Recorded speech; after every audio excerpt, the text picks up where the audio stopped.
Bonjour à tous, on se retrouve aujourd'hui pour faire le point de tous les fonds de teint que j'ai testés en 2019. Donc dans cette vidéo, on va pas parler de mes fonds de teint préférés, on va parler de ceux que j'ai testés en 2019. À la fin, je vous dirai quels sont mes 3 favoris de la vie. À la fin, je vous dirai lesquels c'est, mais le but de cette vidéo, c'est pas de vous dire quels sont mes préférés, mais de vous faire un récap en fait de tout ce que j'ai testé en 2019. Et de vous dire ce que j'en ai pensé. Il y a des fonds de teint que j'ai toujours en ma possession, je vais vous les montrer, et certains que j'ai donnés ou que j'ai revendus parce qu'ils ne me convenaient pas.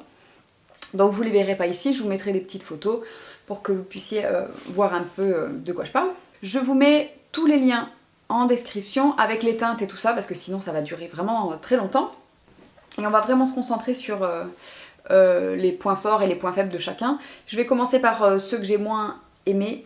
Et on va terminer en fait par celui que j'ai préféré, mais vous savez déjà lequel c'est. Donc je les ai classés en fait par catégorie, ceux que j'ai pas aimés, ceux que j'ai moyennement aimés et ceux que j'ai adorés. Donc on va commencer par les fonds de teint que j'ai pas aimés. Que j'ai pas aimé en 2019, j'ai testé le fond de teint, je crois que un des premiers que j'ai testé l'année dernière, c'était le L'Oréal qui a fait beaucoup parler de lui, là, le Infaillible Fresh Wear. 24 heures, je sais pas quoi, le très longue tenue là qu'ils ont sorti l'année dernière, que moi j'avais testé. D'ailleurs il y a une vidéo sur ma chaîne, vous pourrez regarder si vous voulez. J'avais pas du tout aimé ce fond de teint parce que je trouvais que le rendu était vraiment pas beau. Il faisait apparaître vraiment ma peau beaucoup plus sèche qu'elle était, assez marquée au niveau des zones de sécheresse et tout ça, et du coup c'est vraiment un produit dont le fini ne m'a pas plu. Après du coup je l'ai très peu porté parce que je trouvais pas beau sur ma peau. Donc je peux pas vous dire pour la tenue, etc. Donc le L'Oréal, je l'ai pas... Moi, je sais qu'il y a beaucoup de personnes qui adorent ce fond de teint. Mais alors moi, quand je l'ai testé l'année dernière, j'ai pas du tout aimé. Et je me demande quand même vraiment si je devrais pas le retester aujourd'hui. Parce que je me rappelle qu'à l'époque, enfin, au début d'année dernière, j'avais la peau très très déshydratée. Et puis après, j'ai fait une traversée du désert comme ça avec ma peau. Et elle a complètement changé au fil de l'année. Peut-être qu'il faudrait que je le reteste parce que je comprends pas pourquoi tout le monde l'aime. Sauf moi. Ensuite, le deuxième fond de teint dont je vais vous parler, que je n'ai pas aimé du tout, c'est un fond de teint en stick que Bourjois a sorti en 2019. Bourjois a sorti deux fonds de teint l'année dernière. Donc un en stick et une version aussi fluide dont je vous parlerai tout à l'heure. Et la version en stick, je l'avais testée aussi dans une vidéo, que je vous linkerai en dessous. Et je ne l'avais pas du tout aimé non plus. Enfin, pas qu'il soit laid, celui-là sur la peau. Ça, le rendu était pas mal. Mais le gros souci que j'ai rencontré avec ce produit-là, c'est qu'il n'avait absolument aucune couvrance, donc il ne cachait rien du tout. C'est comme si j'avais rien mis, encore moins qu'avec une bébé crème. Du coup, pas d'intérêt pour moi de mettre du fond de teint si ça ne corrige rien.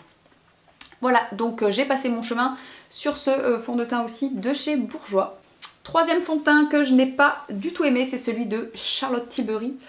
Ça, c'était beaucoup plus récent, fin d'année, à l'automne. Là, j'avais commandé donc le Airbrush Flawless. Je sais plus quoi, je vous mets la référence, donc le dernier qu'elle a sorti, le fond de teint longue tenue, blablabla, haute couvrance et tout, que je vous ai montré également, vous avez une vidéo. Je l'ai pas aimé parce que je trouvais le rendu au moment de l'application magnifique, un très large choix de teintes, un très beau packaging, vraiment un beau produit. Au niveau application, bien, enfin un très beau produit. Très beau au moment de l'application, mais alors très vite, très vite, en 3-4 heures, c'était catastrophique. Ça migrait, ça faisait des plaques, c'était vraiment très vilain. À chaque fois que je me regardais dans la glace, j'avais qu'une envie, c'était de me cacher, d'aller me démaquiller. Je voulais pas rester comme ça, et effectivement, c'est le seul fond de teint de toute ma vie que j'ai porté et où on m'a fait la remarque que ma peau était dégueulasse. Il y a les petits fonds de teint de You Are Cosmetics aussi que j'ai eu l'occasion de tester cette année, j'en ai testé 2. Je vous les avais montrés dans la vidéo dédiée à You Are Cosmetics que j'ai fait. C'est des fonds de teint qui sont pas mauvais du tout, vraiment par rapport au prix. Ils sont pas mauvais, il y a très peu de choix de teintes, c'est ça qui m'a aussi un peu dérangée. J'ai pas de teinte en fait qui me convient. Et c'est des fonds de teint qui sont très peu couvrants. Donc voilà, pas assez de couvrance pour moi. Un joli fini, mais il y a encore du travail, je pense, chez You Are Cosmetics pour les fonds de teint. Et le dernier fond de teint que j'ai acheté, est-ce que je l'ai sous la main encore? Oui, je dois l'avoir, je l'ai retrouvé. Un fond de teint que j'ai acheté cette année, alors c'est pas du tout une sortie de 2019 ça, c'est un que j'ai acheté cette année, c'est le teint Idol Ultra Wear. En fait, quand ce fond de teint est sorti, je l'avais eu en échantillon et j'avais adoré son rendu. Je l'avais trouvé sublime sur la peau, très bonne tenue, parfait. Et ça faisait des mois du coup, voire peut-être des années que je me disais, il faut vraiment que je me l'achète, un de ces quatre, celui-là je l'avais vraiment adoré.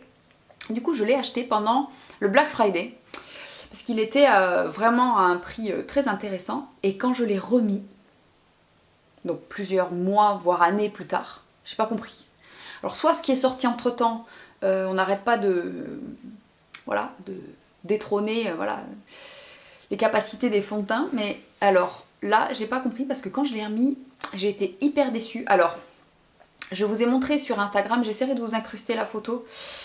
Le plus gros point faible que je pourrais lui trouver, c'est qu'il s'oxyde mais énormément, c'est-à-dire que sur moi il passe de beige comme ça clair à orange foncé ou palumpa.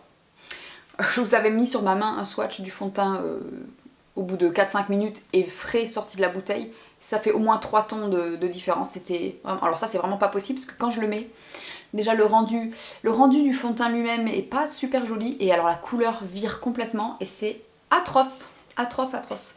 Donc ce fond de teint je l'ai reporté quoi 2 ou 3 fois. C'est pas possible. Très déçue aussi, je sais pas ce qui s'est passé. Je sais pas ce qui s'est passé, pourquoi. J'avais testé la même teinte que celle-ci. Et je sais pas ce qui s'est passé entre temps. En tout cas ça fonctionne plus. Est-ce que ma peau a changé? Est-ce que c'est possible, hein? Est-ce que voilà, est-ce qu'il s'est passé quelque chose? Je sais pas, mais en tout cas c'est pas possible. Voilà pour vraiment les fonds de teint que j'ai pas du tout apprécié, qui n'ont pas du tout fonctionné pour moi. Et on va passer maintenant tout de suite à la catégorie des fonds de teint que j'ai bien aimés, mais à qui j'ai trouvé des défauts et qui du coup ça fait qu'ils sont pas dans mon top classement. Donc il y a la version fluide du Bourjois dont je vous parlais tout à l'heure. Il s'appelle Always Fabulous. Voilà, pareil, je crois que je vous l'avais testé en... Est-ce que je l'avais testé en vidéo? Je sais plus. En tout cas, je vous avais fait une application sur Instagram, il y a une vidéo où on voit le rendu. C'est un fond de teint qui a un très joli fini, un très joli rendu qui tient très bien. Il n'a pas une haute couvrance comme mentionné sur la bouteille. Ça, c'est un petit peu dommage. Donc c'est le premier point faible que je pourrais lui reprocher. Et par contre, le truc vraiment... J'aurais peut-être pu le porter beaucoup plus si j'avais trouvé une teinte qui me convenait. Malheureusement, c'est pas le cas. Toutes les teintes de cette gamme sont un peu rosées. Même cette teinte qui s'appelle Vanille Clair, qui pour moi doit être un beige clair. Il est très rosé, donc du coup, ça le fait pas pour moi. Donc pas de teinte qui me convienne. Et pas la couvrance que je souhaitais. Bien que je cherche pas forcément toujours une couvrance forte, mais du coup, le fait que la teinte me plaise pas, ça m'a pas emballé. Ce que j'ai bien aimé, c'est qu'il sent assez bon. Il a une petite pompe, le flacon est super bien foutu. Franchement, c'est un bon produit. Mais c'est un problème que j'ai souvent chez Bourjois. Quelque chose que je leur ai souvent reproché. Il faut bosser sur les teintes, les gars. Ça va pas du tout. Donc voilà pour le Bourjois. Ensuite, j'ai eu l'occasion de tester aussi cette nouveauté-là de chez Maybelline qui s'appelle le Dream Urban Cover. C'est un fond de teint SPF 50. Donc ça, je trouvais que c'était vraiment une très très bonne idée. C'est ce qui m'avait vraiment emballé. Donc il a un très très beau rendu, il a un joli fini, vraiment il est joli ce fond de teint là, il marque pas les zones de sécheresse, il marque pas les défauts de la peau, il unifie bien, il est très joli. Mais pourquoi il n'est pas dans mon top? Premièrement, la tenue, qui n'est pas exceptionnelle, elle est bonne mais elle n'est pas exceptionnelle, et le fait que ça soit un SPF chimique, ma peau les tolère assez mal, les SPF chimiques, donc du coup... j'ai tendance, si je mets un produit avec un SPF chimique plusieurs jours d'affilée, 3-4 jours de suite, j'ai des boutons. Du coup, ça fait que je peux pas l'utiliser trop souvent. Mais c'est un produit qui m'a plutôt surprise et que j'ai pas mal aimé, mais que j'ai très peu porté. Ensuite, j'ai également sauté le pas au niveau du test de la version mat de la CC Crème de It Cosmetics. Donc vous savez que je suis adepte de la classique, d'ailleurs j'en ai racheté un tube parce que ça c'est mon ancien tube en teinte light qui est un peu foncé pour l'hiver. Du coup j'ai acheté la teinte fer qui est trop claire. Du coup celle-ci je l'aime beaucoup même si elle a plein de défauts. Pareil, hein, c'est pas dans mon top 3 de fond de teint, mais c'est un produit que j'aime énormément. J'adore son rendu à l'application en fait, il me fait vraiment une peau en bonne santé, bonne mine, etc. Donc ça c'est cool. Et je voulais tester la version mat parce que j'ai la peau quand même très grasse et avec celui-là je brille quand même pas mal. Alors au niveau de la version mat, je vous ai fait une revue sur mon blog. J'ai trouvé qu'elle était quand même plus difficile à appliquer que celle-là parce qu'elle a une texture un peu plus sèche. J'ai pas trouvé qu'elle contrôlait hyper bien mon sébum. Pas terrible de ce côté-là, pas beaucoup de différence. C'est juste le fini sur le moment qui est un peu plus mat. Et du coup, bah, en fait, je préfère le fini de celui-ci. Et au final, je brille pas beaucoup moins avec celle-ci. Bon, tout ça mis dans la balance fait que, en fait, ce que je préfère, bah, c'est mélanger les deux. Parce que donc la teinte light de la mat, elle est un poil plus foncée que la light de celle-ci. Donc ça, c'est pour l'été et encore. Et tout seul, celui-là, je trouve un peu sec, un peu difficile à travailler. Par contre, la teinte fer et la teinte light, comme ça, mélangées, ces deux-là, c'est une tuerie, ça tient vachement mieux. C'est parfait au niveau du fini, c'est ni trop lumineux, ni trop mat. En fait, c'est un parfait compromis. Donc pour moi, en fait, l'idéal, c'est les deux mélangés. Donc ça, voilà, c'est un produit que j'aime bien. Vous voyez, je l'ai pas mal utilisé quand même, par rapport à un flacon neuf. Mais c'est pas mon chouchou. Mais c'est quand même un bon produit. Si je devais vraiment vous en recommander une quand même, c'est l'original. Si vous devez en tester une de ces bébés crèmes, de ces CC crèmes, c'est la classique. Pour moi, c'est celle-ci qui... Elle a vraiment un truc particulier, cette CC crème. Je saurais pas vous expliquer, mais il y a un truc qui fait qu'elle donne un rendu à la peau qui est magnifique. Et quelque chose qui est très curieux, c'est que du coup, j'ai les deux teintes. Et celle-ci toute seule, la teinte fer, je l'aime moins. Pourtant, elle est exactement de la couleur qu'il faut. Mais le rendu est moins beau que quand je mets celle-ci. Peut-être parce que celle-ci me donne un côté un peu plus bonne mine, vu qu'elle est plus foncée. Ça me fait souvent ça avec les fonds de teint que j'ai en deux teintes. Des fois, la teinte qui est parfaite pour moi au niveau de la couleur, qui est très claire, du coup, me donne un peu... Ça fait un peu fade et ça fait un peu terne. Et souvent, quand je prends un demi-ton au-dessus, je préfère parce que ça me donne meilleure mine. Et entre deux fonds de teint... Entre deux teintes d'un même fond de teint, des fois il y en a un que j'aime pas au niveau du rendu, et comme quoi la teinte c'est hyper important. Vous pouvez essayer, si vous essayez la mauvaise teinte d'un fond de teint, vous pouvez ne pas l'aimer, alors qu'en fait, c'est pas le fond de teint, c'est la couleur. Et ensuite, dernier fond de teint que j'ai classé dans la catégorie des réussites, mais qui sont pas forcément des réussites à 100% pour mes goûts, pour ma part, c'est le fond de teint de chez Fenty Beauty, la version hydratante. Alors ça c'est un fond de teint que j'aime bien. Ce que j'aime chez Fenty, c'est qu'il y a vraiment une teinte qui me correspond très très bien, qui est la 150, qui est cette couleur ni trop jaune, ni trop... Elle est neutre en fait, mais elle est bien, elle est vraiment bien. Elle ne l'oxyde pas du tout, la couvrance est vraiment pas mal. En fait, ce produit-là, il ressemble vraiment beaucoup à la CC Crème d'It Cosmetics. Sauf que celui-là, il tient beaucoup mieux. Il transfère beaucoup moins que la CC Crème. Ils sont très proches tous les deux. Il a une bonne couvrance aussi. Alors quand je le pose, le rendu est quand même très lumineux, donc je matifie bien. Je trouve qu'il est beau, mais pas forcément hyper naturel, parce qu'il a un côté quand même un peu... je vais pas dire épais, mais on le sent quand même un peu sur la peau. Et ce qui est dingue avec ce fond de teint là, c'est qu'on pourrait se dire qu'avec ma peau grasse, au fil des heures, ça devient dégueulasse, comme avec le Charlotte Tilbury. Et en fait pas du tout, c'est un fond de teint qui tient très bien, et qui se bonifie avec le temps qui passe, avec les heures qui passent, comme ça peut être le cas avec certains autres fonds de teint dont je vous parlerai tout à l'heure. Ça fait un peu ça avec celui-là, donc par contre celui-là je suis obligée de faire des retouches, parce que j'ai la peau grasse et que c'est un fond de teint qui est quand même lumineux et hydratant. Il faut pas demander la lune non plus. Je suis obligée de contrôler un peu mon sébum, parce que pour le contrôle du sébum c'est naze, mais le rendu est très beau et la tenue est vraiment pas mal, et j'aime bien parce que c'est un peu la CC Crème mais en version... Voilà, qui tient mieux. Alors la CC Crème, elle a un SPF de 50, ça c'est quelque chose que j'apprécie beaucoup, qui est minéral en plus de ça. Donc ça par contre, par rapport au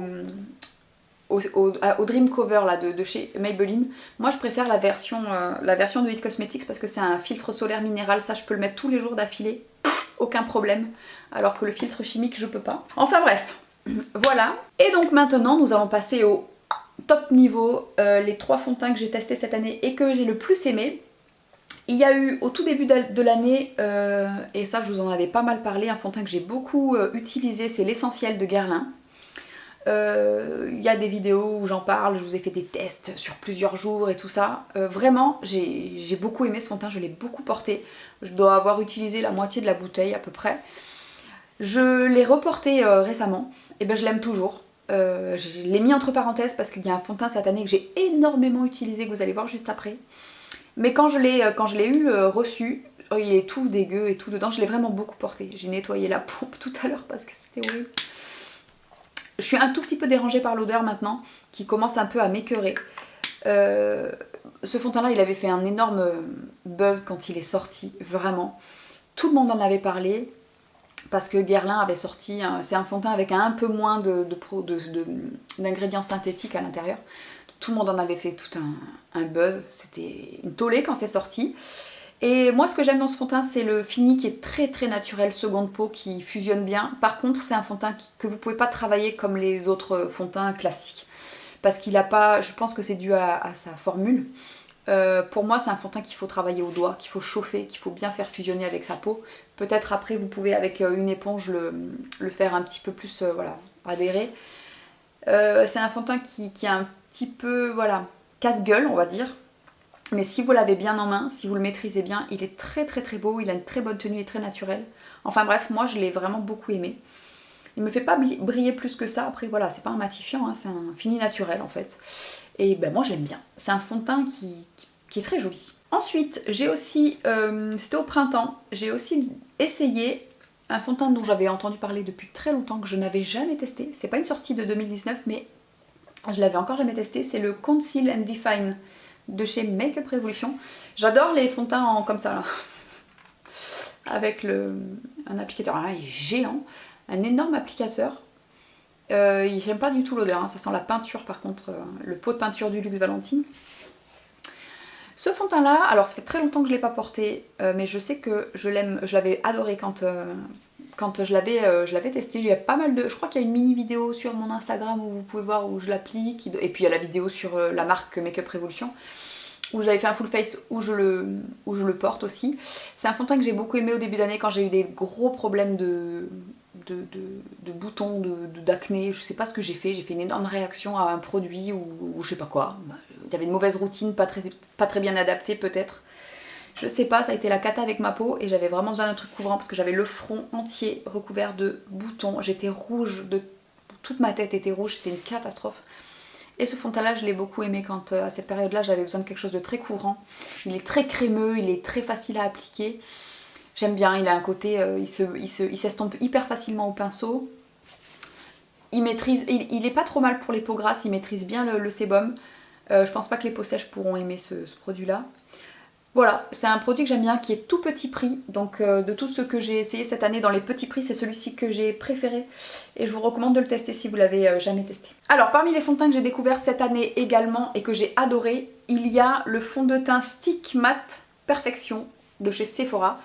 Voilà, et vous avez été nombreuses à l'acheter suite à mes vidéos et surtout sur Instagram.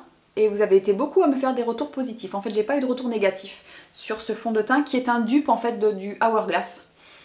Voilà, alors là, je l'ai en teinte 20, c'est vraiment ma teinte parfaite. Et je l'ai aussi acheté en teinte foncée, donc c'est la teinte 30, qui est très très foncée, qui est dorée. Pourquoi? Parce que je l'utilise pour faire un genre de bronzing en même temps, c'est-à-dire que je mets la teinte foncée sur les contours, la teinte claire au milieu, et après je mélange. Et ça me fait genre bronzer, contour et fond de teint tout en même temps. Et ça c'est plutôt chouette. J'adore ce fond de teint, il est super bien. Alors ça c'est très pratique quand vous partez en week-end et tout, c'est ça que je prends. Il est exactement pareil que le Vanish Stick de chez Hourglass, c'est le même. C'est un dupe, sauf qu'il y a moins de teintes et il est beaucoup moins cher. Il a un très très beau rendu, sophistiqué, une très belle couvrance, il est crémeux, il se fond très bien à la peau, il tient bien, il est magnifique. Le seul truc c'est que, bon du coup, on peut pas l'appliquer au doigt ni à l'éponge, enfin moi j'ai besoin d'un pinceau, j'ai pas toujours un pinceau propre sous la main le matin, faut que ça aille vite. C'est vraiment un fond de teint c'est vraiment un fond de teint qui m'a bluffé. Je m'attendais pas du tout à l'aimer autant, mais vraiment il est super bien. Si vous aimez les fonds de teint stick ou si vous cherchez un truc pratique pour les week-ends, etc. Vraiment essayez celui-ci si vous avez envie d'essayer un fond de teint stick sans y mettre trop cher. Essayez celui-là de chez Sephora, il est top, il a un très beau fini. Pareil, je vous mets en lien, je mets dans la description le lien d'une vidéo où je l'applique, comme ça vous le verrez en action. J'ai failli oublier de vous parler de ce produit-là, il est super bien. Et donc, ma découverte 2019 en matière de fond de teint, et ça, je vous en ai rabâché les oreilles des milliers de fois déjà, je vous ai saoulé avec ce fond de teint, je vous ai saoulé. Il s'agit du Stay Naked de chez Urban Decay. Oui voilà, on va encore parler de lui, mais écoutez c'est comme ça. Parce que ce fond de teint là pour moi, il les a tous mis à l'amende. C'était ma révolution cette année. Pourtant, c'est pas un fond de teint qui est très très couvrant, mais il a une couvrance moyenne. Cette teinte, comme quoi ça fait beaucoup, parce que je pense qu'il y a aussi la teinte qui joue beaucoup. Cette teinte 30 CG qui est un sous-ton jaune, mais c'est un sous-ton jaune un peu olive, donc c'est pas du jaune doré, orangé, c'est du jaune un peu vert, si on peut dire ça comme ça, même si ça paraît pas très joli comme ça, mais pourtant c'est ça. La teinte est très bien, il a une texture fluide extrêmement fine, il s'estompe mais tellement facilement, il fait effet seconde peau.